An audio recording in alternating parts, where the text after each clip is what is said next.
Queen Elizabeth is the only English queen never to marry. MPs and the Privy Councillors expected her to marry in order to secure the succession, and many foreign princes and English noblemen wanted to marry her.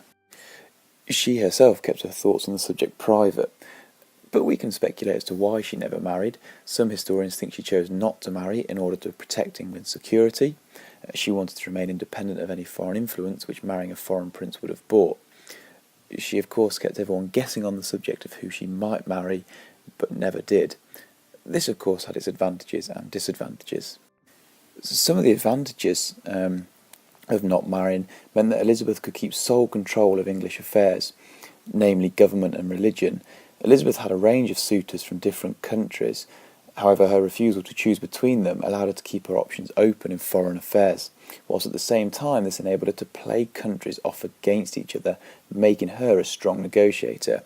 She, of course, remained the focus of all power, since there was no apparent successor.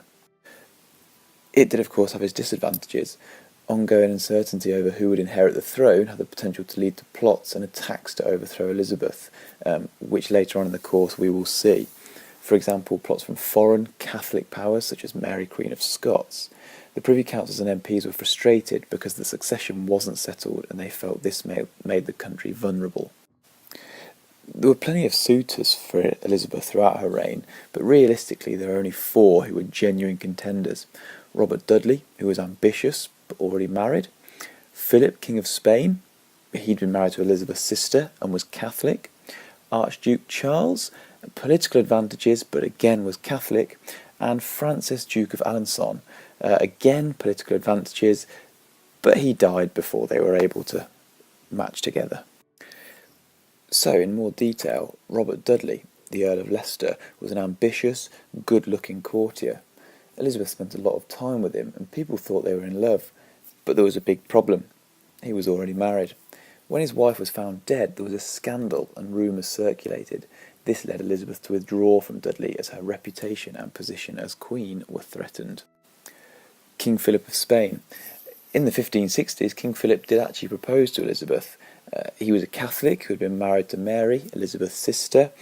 MPs were not in favour of this alliance at all for fear of causing religious unsettlement and creating a foreign influence in government. Elizabeth cautiously rejected his offer.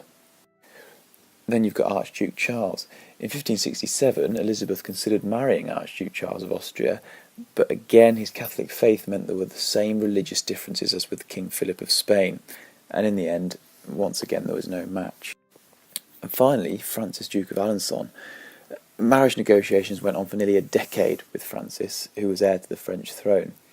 There were, of course, many political advantages to be gained from this alliance, for example, influence over French policy in the Netherlands, and Elizabeth used this to her advantage. However, Francis died in 1584, and after that, unfortunately, Elizabeth was destined to be alone. And to finish up, Elizabeth emphasised her Virgin Queen image, portraying herself as a monarch who put the stability and security of England before her personal happiness. She wouldn't just marry anyone who she thought might jeopardise England's position on the global stage.